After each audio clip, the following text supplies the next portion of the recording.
서양 음악의 역사 가운데서 가장 뛰어난 바이올린 연주자가 있었다면 아마도 그 19세기 이탈리아에서 활동을 했던 니콜로 파가니니라고 하는 사람일 것입니다. 파가니니는 이제 작곡가이기도 하지만 무엇보다 바이올린 연주 실력이 너무나 뛰어나서 바이올린의 천재가 아니라 바이올린의 귀재라고 불립니다. 귀재란 말이 뭐예요?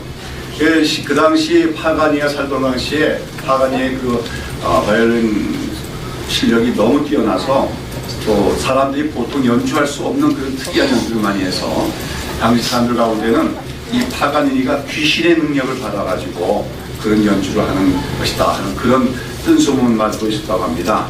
자, 그런데 이런 파가니니와 관련해서 이런 일화가 전해져 내려옵니다. 파가니는 원래 이태리 사람인데 한번 파리에 가서 연주를 했을 때 이로써 당시 이제 이태리와 파리는 이태리와 프랑스는 서로 우리가 더 음악이 선진국이다. 근데 프랑스 사람들이 훨씬 더 그런 자부심이 강했지요.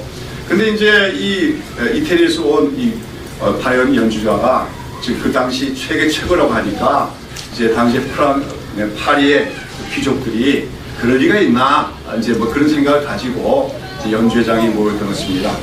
자, 근데 그날 이제 파가니니가 이제 많은 이제 그 청중들 앞에서 연주를 시작했는데 연주를 시작하자마자 바이올린의 줄이 하나 끊어져 버렸어요. 툭 하고 끊어져 버렸습니다. 그러자 청중들이 우하는 그런 마지막한 야유와 조소가 또 보내지기 시작했는데 그러나 이때 파가니는 조금도 당황하지 않고 나머지 세 줄의 현으로 연주를 계속해 나갔습니다.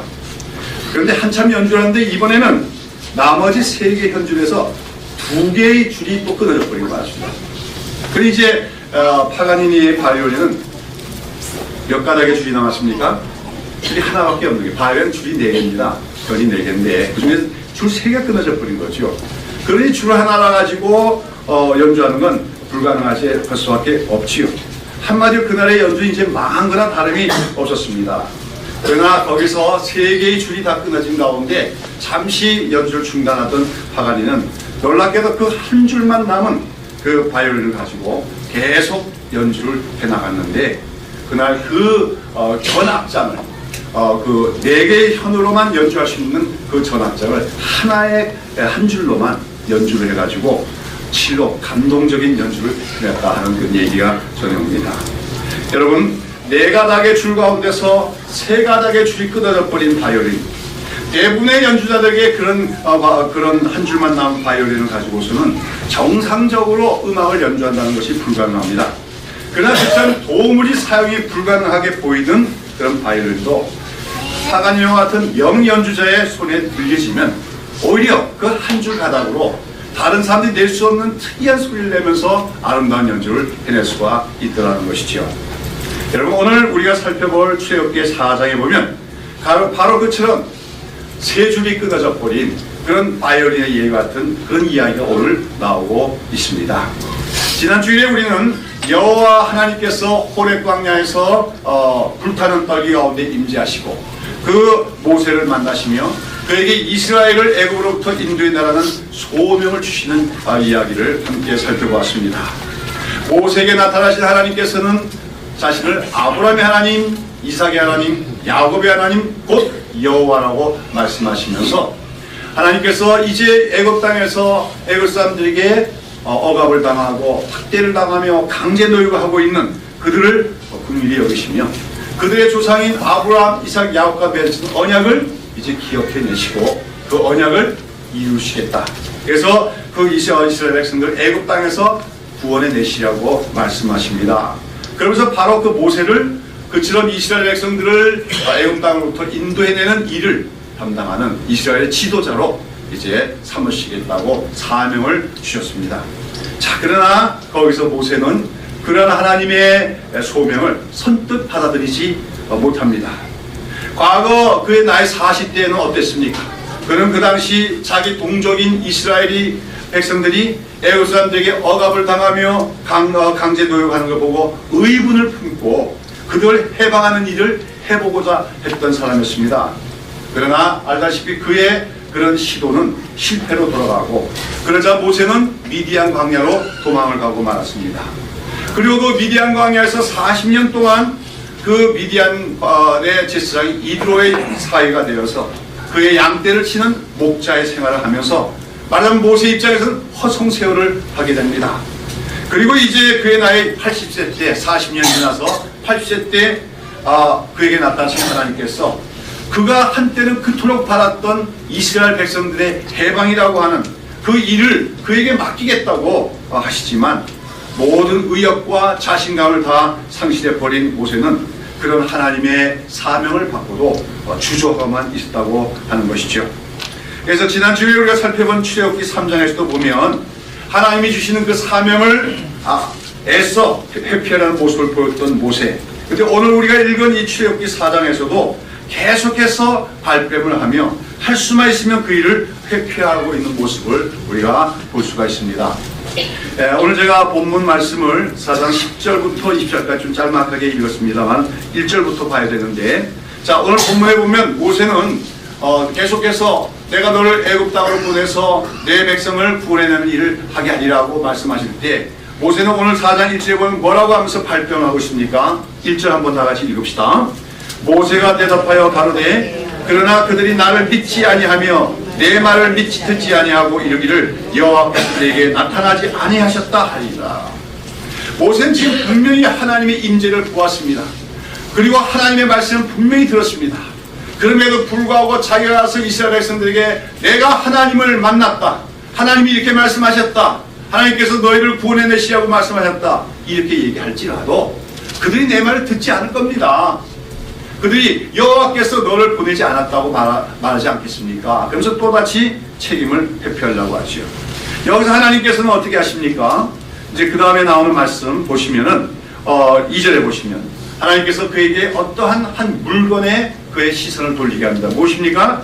내 손에 있는 것이 무엇이냐? 그 앞에 지팡이입니다. 예, 모세는 뭐 하는 사람이었습니까? 양을 치는 목자죠. 목자들이 갖고 다니는 도구에 지팡이가 있죠. 우리가 이제 성화 같은 데 보면 예수님의 그림이 있는데 길고 끄트머리가 어떻게 합니까? 동그랗게 돼 있는 거. 그게 지팡이. 그래서 이제 보통 목자는 지팡이와 막대기를 갖고 다닌다 그러는데, 막대기라는 것은 이제 창의 역할을 하는 그런 것이고, 지팡이는 이렇게 뭡니까? 길고 끄트머리를 구부러뜨린 그런 것으로서 이제 구부러뜨린 걸로 양의 머리를 이렇게 엮어가지고 끌어당기기도 하고, 또 비탈에 빠진 양들 구워낸 데 쓰기도 하는 그런 도구가 지팡이입니다. 하여간 목자들에게는 필수적인 도구가 바로 지팡이죠. 하나님은 지금 나는 못합니다, 그들이 나를 믿지 않을 것입니다 하는 모세에게 그 목자인 모세의 손에 들린 지팡이를 주목하게 하십니다. 그리고 그 다음에 어떻게 하십니까? 그 그러면서 하나님께서 이제 모세에게 두 가지의 표적을 보여주십니다. 첫 번째 표적이 무엇입니까? 먼저는 3절에 보면 가라스 때 그것을 땅에 던지라. 곧 땅에 던지지 그것이 뱀이 던지라. 모세가 뱀 앞에서 피하매 그럽니다. 모세가 들고 있던 지팡이를 던지라고 해서 던졌더니 이게 뭐가 됐어요? 뱀이 됐어요. 아마도 이 뱀은 어떤 종류의 뱀일까요? 제가 생각하기에는 독사인 것 같아요. 나중에 이제 광야에서 나온 불뱀, 그런 종류의 뱀이 아니었겠나.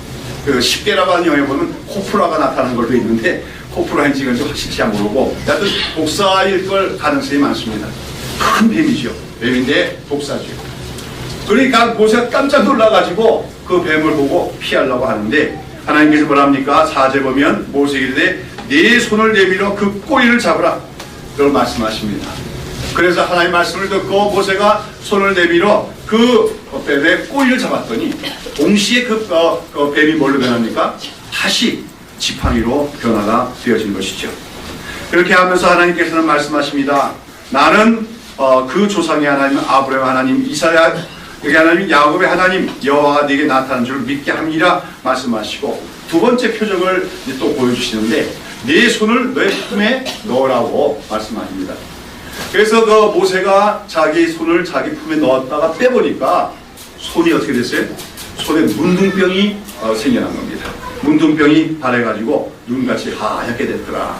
완전히 눈같이 하얗게 된 것은 아주 심한 문둥병에 걸렸다는 거죠. 깜짝 놀랐겠지요.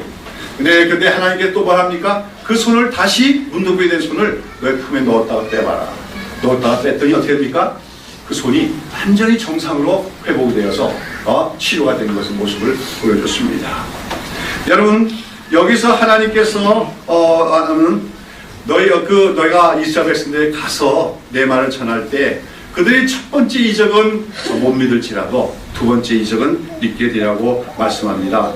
그러면서 또다시 그들이 만약에 믿지 아니하면 여기서는 행하는 것이 아니고 이제 그 모세가 가는 곳은 나일강가가 되겠는데 바로 거기에 가서 그 나일강을 조금 강물을 취해서 그것을 땅에 던져봐라. 육지에 부으면은 그 물이 피로 변하는 이적이 일어나게 될 것이다. 그리고 너희 백성들이 이스라엘 백성들이 하나님이 너를 보내신 것을 믿게 되리라고 말씀하십니다. 자, 여기서 하나님께서 이 모세에게 보여주시면서 네가 이스라엘 백성들에게 가서도 보여주라고 하신 이 두 가지 이적은 표적으로서 이제 하나님께서 이스라엘 위하여 행하신 일들이 과연 어떤 일인가를 보여주시고 싶은 그런 표적들입니다. 여러분, 이제 우리가 출애굽기죠. 이제 이스라엘 백성들이 애굽으로부터 해방되는 과정, 그 다음에 나와서 가나안 땅에 들어가기까지 그 모든 이야기들을 우리가 출애굽이라고 얘기합니다. 근데 그 출애굽 과정 속에서 하나님이 이루시는 일이 무엇이냐 하는 것을 보여주는 요약적인 그 사건이 바로 이 두 가지 표적이었다고 할 수가 있습니다. 먼저 하나님께서는 모세에게 지팡이를 던지게 하시고 그것이 뱀에 되게 했다가 다시 그 손을 잡으니 꼬리를 잡으니까 지팡이를 펴는 사건.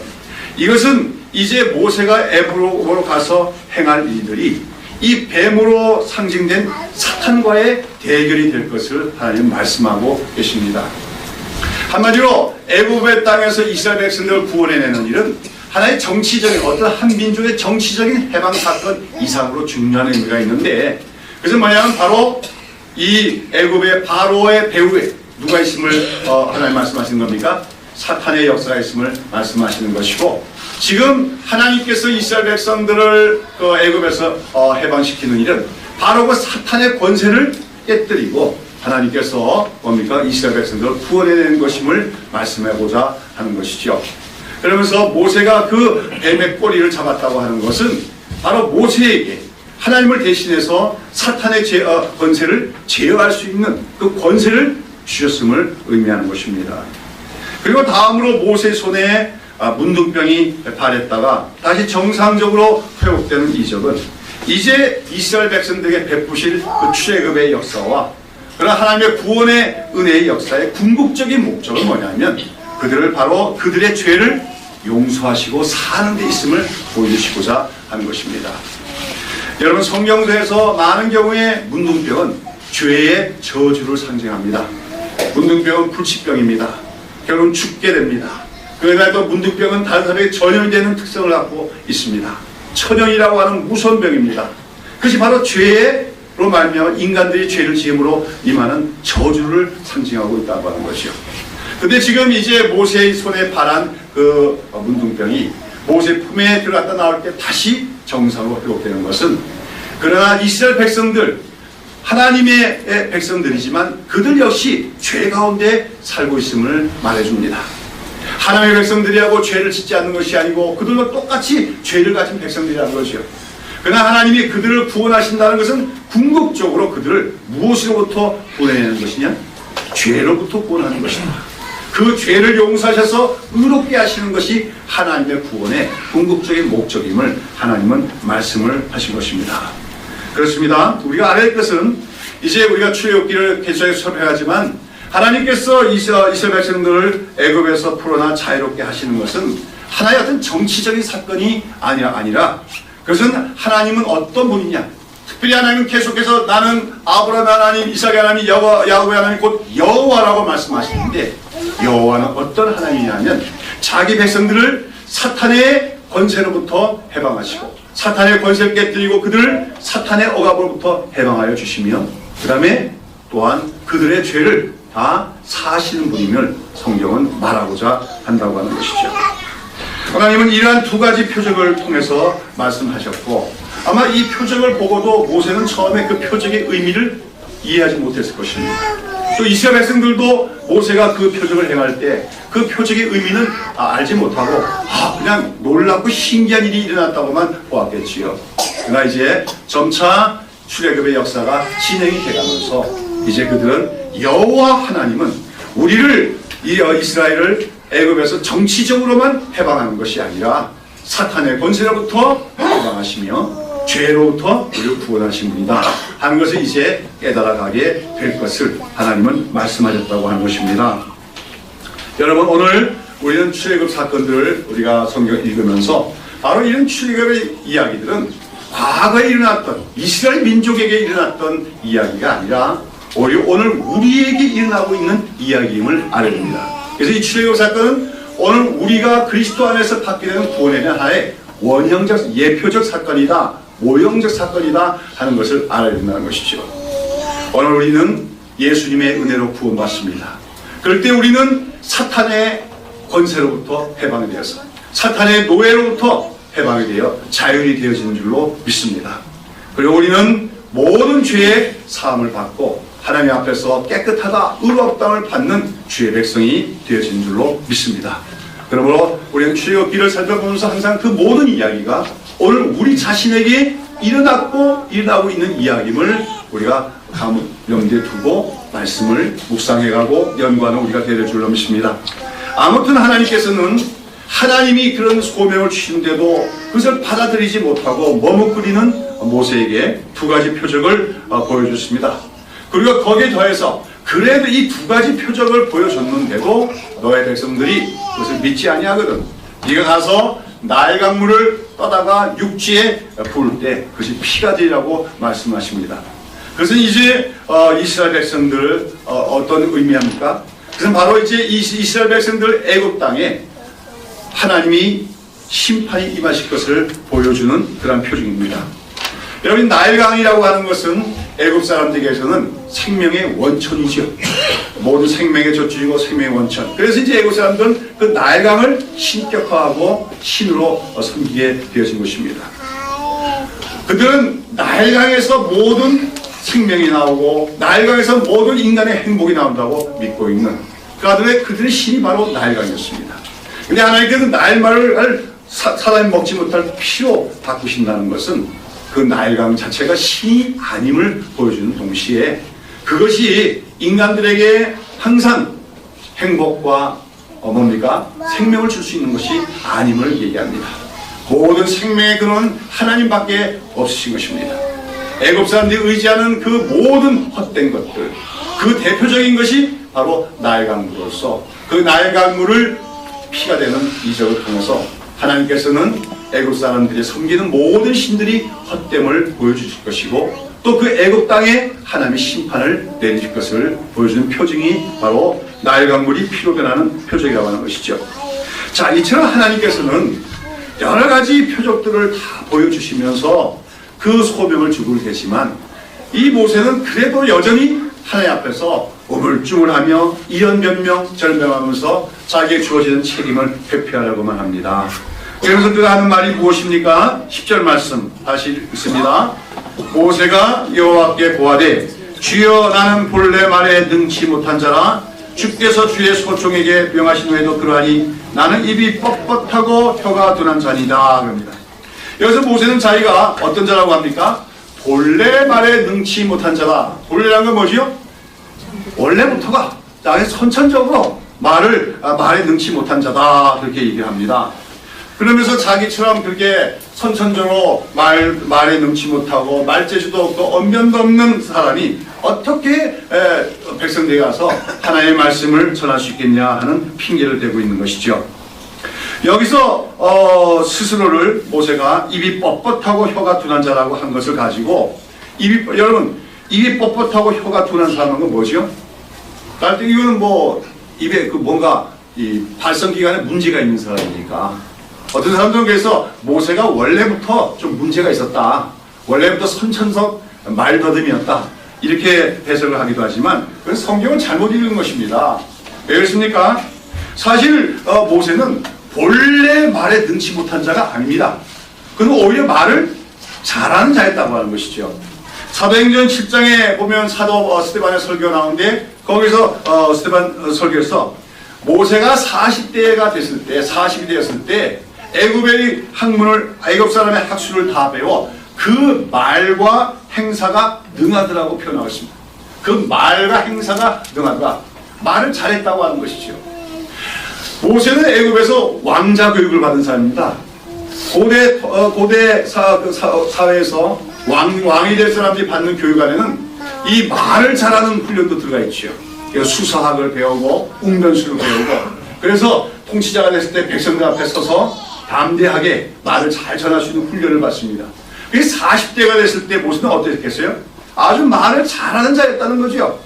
혀가 뻣뻣하고 입이 뻣뻣하고 혀가 둔한 자 아니 맞다는 것이죠. 그가 40년 전에 자기 동족을 구원해내려고 할 때, 그때는 오히려 그는 말이 능한 자였습니다. 언변이 좋은 자였습니다. 그러나 그때 자기는 그러한 언변과 자기의 인간적인 실력과 지식과 능력을 믿고 자기 동족을 구원해낼 수 있으라고 했지만 그의 시도는 실패로 들어가고 말았습니다. 그리고 나서 이제 40년 세월 미디안 광야에서 살아가는데, 그 미디안 40년의 생활은 말하자면 모세의 입장에서는 허송세월이고 하나님의 입장에서는 모세를 납작하게 낮추시는 과정이었다고 얘기할 수 있습니다. 40대의 모세는 한껏 기고만장하여 야심만만하고 자신만만한 그런 사람이었습니다. 그러나 그런 높아진 자만심, 높아진 자부심을 하나님이 꺾으시면 낮추시는데 얼마나 낮추셨느냐. 원래는 말을 잘하던 모세가 뭐라고 해요? 나는 말을 못합니다. 나는 입이 뻣뻣하고 혀가 둔합니다. 말할 수밖에 없는 지경까지 하나님께서는 그를 낮추셨다고 하는 것입니다. 그러나 이제는 그렇게 겸손 이상으로 열등감에까지 빠지게 된 모세. 완전히 그는 이제 자아가 깨어진 상태에 이른 거지요. 그런 모세에게 하나님은 뭐라고 하십니까? 누가 사람의 입을 지었으면요, 누가 벙어리나 귀머거리나 눈 밝은 자나 소경이 되게 하였느뇨, 나 여호와가 아니뇨. 이제 가라, 내가 네 입과 함께 있어 할 말을 가르치라고 말씀하십니다. 하나님은 네가 지금 벙어리와 같은 상태가 된 것도 사실은 누구의 손길이에요? 하나님의 손길인 거죠. 한때는 자기의 말을 믿었습니다. 자기가 언어 구사의 능력을 믿었던 모세. 그러나 40년 세월 얌전하신 하나님의 손길 아래서 그는 말을 못하는 자가 되고 말았습니다. 그러나 이제 말씀하십니다. 하나님, 벙어리를 만드는 것도 누구냐? 이제 내가 네 입에 함께 할 것이고 너와 함께 할 것이라고 격려를 하십니다. 자, 그러나 그래도 모세는 계속 뒤로 물러납니다. 자, 13절에 보시면 모세가 뭐라 합니까? 모세가 되 주여 보낼 만한 자를 보내셔서 다른 사람 보내달라고 또다시 변명하고 뒤로 물러가고 있지요. 그러자 이번에는 하나님께서도 노를 내십니다. 그러나 그 노는 뭐 격렬한 노는 아니었을 것이고, 그래서 하나님이 좀 언성을 높였다 하는 정도 이해할 수가 있겠죠. 그러면서 하나님께서는 이제 어떻게 하십니까? 그 다음 나오는 말씀들을 보면 하나님께서는 모세에게 그의 형이 아론이 말을 잘하는 자인데 그 아론을 모세를 위한 대변자로 세워주시겠다고 말씀하고 계십니다. 그러면서 이제 모세가 하나님께로부터 들은 말을 아론에게 말하면, 할 말을 주면 그 아론이 백성들에게 그 말을 전달하게 될 것이면서 그는 네 입을 대신할 것이요 너는 그에게 하나님같이 되리라고 말씀하십니다. 우리가 이걸 잘못 이해해서 모세가 말을 못하는 자가 됐기 때문에, 말더듬이가 됐기 때문에 그 대신 아론을 말 잘하는 자를 대언자로 세웠다고 생각해서는 안 되는 거예요. 왜냐면 나중에 쭉 보시면은 어떤 때는 아론이 백성들에게 말을 하기도 하지만 때로는 모세가 직접 백성들에게 말씀을 전할 때도 있습니다. 그럴 때 뭐 조금 더 주저하거나 더듬거나 그런 말을 했다는 기록이 없지요. 모세는 다시 회복되는 거예요. 원래 말 잘하던 사람은 다시 회복이 되는 겁니다. 그럼에도 불구하고 하나님께서 지금 아론을 모세를 위한 대언자로 세우는 것은 한마디로 모세의 권위를 높여주시기 위한 것입니다. 여러분, 우리나라에도 그렇잖아요. 일국에 다시는 통치자 같은 대통령이나 또 그런 사람들에게 반드시 뭐가 있기 마련입니까? 대변인이 있기 마련 아닙니까?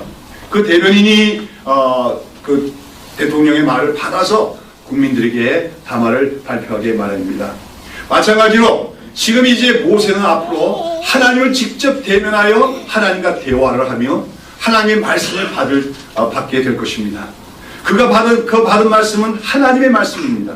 그 하나님의 말씀에 권위가 있음을 나타내기 위해서 하나님은 대변인으로서 아론을 세워주시고 계시다고 하는 것입니다. 여러분 어떻습니까? 참 이렇게 호렙강에서 나타나신 하나님께서는 지금 모세에게 참 친절하게 말씀하시며 그를 지금 격려하고 계신 모습을 보게 되어집니다.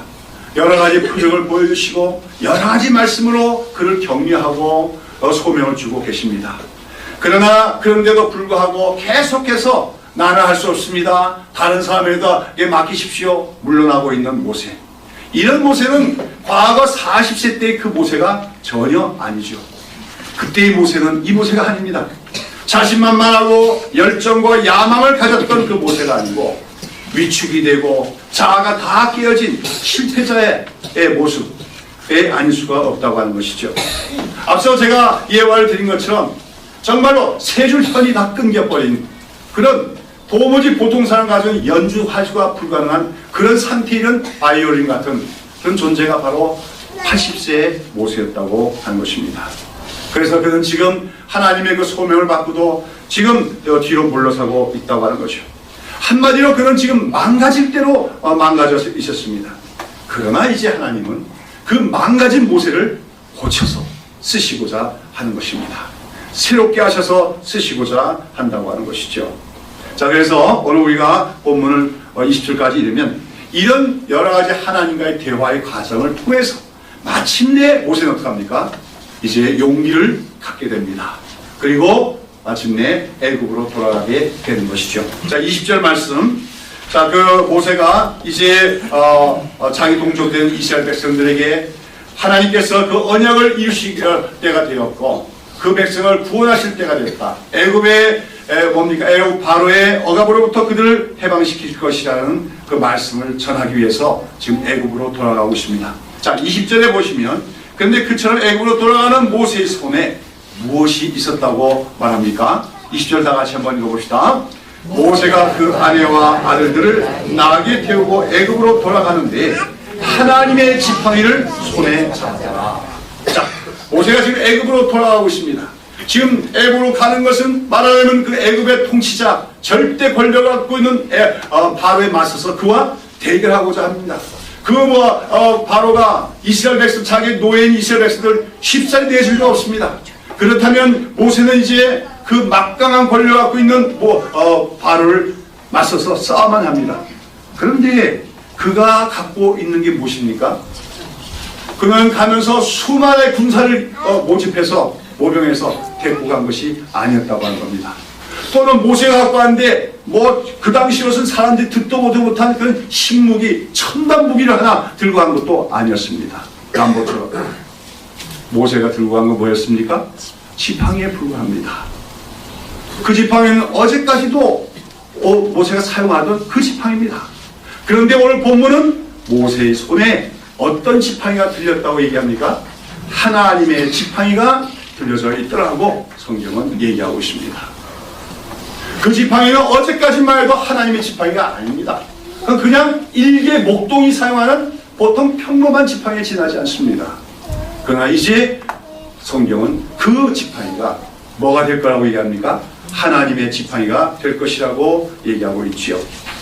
여러분, 지금 모세가 애굽으로 돌아가면서 그 큰 사명을 이루기 위해서 가는데 그 손에 붙잡고 가는 그 지팡이는 새로운 지팡이가 아닙니다.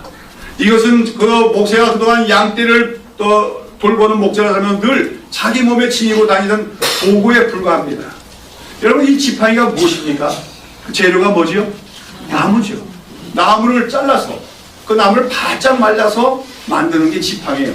한마디 지팡이는 말라 빠진 나무 막대기에 불과한 것이 지팡이라고 할 수가 있다고 하는 것이죠. 그러나 본문에서 오늘 성경은 그 지팡이가 하나님의 지팡이라고 묘사하고 있는 것은 이제 하나님께서는 그 지팡이에게 특별한 사명과 역할을 맡기시기 때문인 것입니다. 자, 우리가 앞으로 이제 성경을 쭉 읽어나가면 재미있는 얘기들이 많이 나오죠. 바로 앞서 모세에게 보여주신 표적대로 그 지팡이가 뭘로 변하기도 합니까? 뱀으로 변했다가 다시 지팡이로 변하게 돼요. 또 애굽의 왕궁에 들어갔더니 뭡니까? 그 바로의 술사들도 뭡니까? 지팡이를 던져서 뱀으로 만드는데, 근데 모세가 던진 그 지팡이가 어떡합니까? 뱀이 되고 다른 뱀들을 다 잡아먹고 맙니다. 또 모세가 그 지팡이를 펼쳐서 나일강물에 명했더니 나일강물이 뭘로 변합니까? 물로 변하고 맙니다. 그래서 그 외에 10가지 제형입니다만 모세가 그 지팡이를 높이 쳐들 때마다 막 애굽 땅의 갖가지 재앙들이 뭡니까? 임하게 되어지는 것이죠. 특별히 이 모세의 지팡이가 가장 멋있게 쓰여지는 장면은 이스라엘 백성들이 홍해바다를 건너갈 때입니다. 일단은 내보낸 이스라엘 백성들이 아까워서 노예니까 그들을 잡으려고 추격하는 애굽의 수많은 군사들이 배후에 있습니다. 그 앞에는 홍해바다가 가로놓여 있습니다. 백성들은 거기서 두려워합니다. 그때 모세는 그 백성들 두려워하지 말고 하나님이 행하실 일을 바라보기만 하라고 말씀하고 나서 어떻게 합니까? 지팡이를 들어 그 홍해바다를 어디가 들어 씻칩니다. 그자 그 홍해바다가 어떻게 합니까? 불로 갈라지고 거기에 많은 육지가 나타나고 그 육지를 길을 따라서 이스라엘 백성은 안전하게 건너가게 됩니다. 그렇게 하고 나서 어떻게 합니까? 애국 군사들도 역시 그 바다 사이로 난 길을 통해서 이스라엘 백성들을 추격해보자. 다시금 모세가 그 바다를 향해서 지팡이를 내밀자 그 바닷물이 다시 뒤덮이게 되어지고 거기에 따라오던 이스라엘 백성을 추격하던 애국 군사들은 다 물속에 수장이 되어서 멸망을 당하고 맙니다. 한마디로 그 지팡이는 이스라엘 백성들을 구원해내는 도구로도 쓰이고 또한 하나님을 대적하는 세력들을 심판하는 도구로도 쓰여지면서 하나님의 권능과 영광을 나타내는 지팡이로 쓰여지게 되는 것이죠. 세상에 그렇게 멋있게 아름답게 영광스럽게 쓰이는 물건이 어디 있겠습니까? 아무리 금으로 만든 지팡이일지라도 보석을 받은 지팡이라도 그런 하나님의 영광을 나타낼 수가 없습니다. 그러나 광야에서 자생하고 있는 볼품없는 나무를 꺾어다가 말려서 만든 지팡이, 이미 죽은 지 오래돼서 말라빠진 막대기에 불과한 그 지팡이, 그러나 그 지팡이가 이제 하나님의 부름을 받고 쓰임받는 하나님의 종이 된 모세의 손에 들려서 하나님의 이름으로 쓰임을 받을 때 그 지팡이는 하나님의 권능과 영광을 나타내게 되고 하나님의 백성들을 구원해내는 일에도 쓰임받고 하나님을 대적하는 세력들 심판에도 쓰임받게 되는 하나님의 지팡이가 되는 것입니다. 여러분, 오늘 우리는 이 이야기에서 이처럼 이제 애굽 땅으로 돌아가는 그 모세의 손에 들려진 그 지팡이, 하나님의 지팡이는 바로 사실 누구의 모습입니까? 모세 자신의 모습이라고 할 수가 있습니다. 그러나 어저께까지만 하더라도 실패와 좌절로 말미암아 자아가 다 깨어질 대로 깨어지고 자신에 대해서 완전히 실망을 하고 나 혼자처럼 살아가는 마른 막대기와 같은 사람이었습니다. 그러나 이제 그가 하나님의 불신을 받고 하나님의 손에 붙잡히게 되었을 때 그는 이제 세상에 대하여 하나님의 권능을 나타내며 하나님의 백성들에게는 하나님의 구원을 선포하고 이 땅에 대해서는 하나님을 대적하는 이 땅의 모든 세력에 대해서는 하나님의 심판을 선언하는 하나님의 종과 하나님의 도구가 된 것입니다.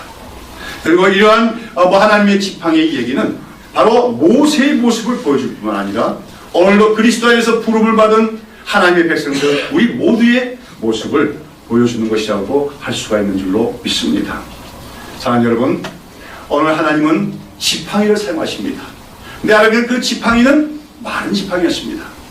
마른 막대기 같은 지팡이였습니다. 그러나 그 지팡이가 하나님의 손에 들려질 때 하나님의 지팡이가 된다는 것은 무엇을 얘기하는 것입니까? 하나님은 마른 막대기와 같은 사람들을 사용하신다고 하는 거예요. 하나님은 금덩어리로 지팡이를 만들어 쓰시는 분이 아니에요. 굉장히 귀중한 그런 재료로 만들어진 지팡이 가지고 영광 나타내는 분이 아닙니다. 볼품 없을지라도 말라빠진 막대기에 불과한 지팡이일지라도 하나님의 손에 들려진 자가 하나님께 쓰임받을 수 있고 하나님의 영광을 나타낼 수 있음을 성경은 말하고 있다는 것입니다. 오늘도 하나님의 사람들은 스스로의 능력을 더 배양하고자 합니다. 힘을 키우고 능력을 키우고 그래서 그 능력을 통해서 뭔가 큰 일을 이루고자 하고 그렇게 하는 사람을 성공했다고 말합니다. 그러나 하나님은 그처럼 스스로를 대단하게 여기는 사람들을 절대로 사용하지 않습니다. 사실은 모세는 한때는 스스로 자신감이 있는 사람이었습니다. 자만심이 있는 사람이었습니다. 그러나 하나님은 그를 낮추십니다. 얼마만큼 낮추십니까? 정말 나는 마른 막대기에 불과하다고 그렇게 고백하는 데까지 낮추시고 맙니다. 그랬을 때 하나님은 그를 다시금 부르시고 하나님의 종으로 하나님의 도구로 쓰시기 시작함으로써 바로 그런 모세가 하나님의 지팡이처럼 사용되기 시작하는 것입니다. 우리가 이러한 성경 얘기를 통해서 깨달아야 될 것이 신앙적 원리가 있죠. 저는 이제 성경 공부를 하면서 우리 성도들에게 우리 그리스도에게 필요한 믿음의 3단 논법이 있다 그렇게 말씀을 드리는데 기억하시는지 모르겠습니다. 그 3단 논법이 뭘까요? 제일 먼저 우리 신앙 세계에서 제일 먼저 깨달을 게 나는 아무것도 할 수 없다. 그것부터 시작해야 됩니다. 이것이 신앙의 출발이에요. 나는 무언가 아직도 할 수 있다. 나는 위대하게 할 수 있다. 이렇게 얘기하는 사람은 아직도 출발도 못한 사람입니다. 나는 아무것도 할 수 없다. 이것이 제일 첫 번째 전제입니다. 그런데 두 번째는 뭘까요?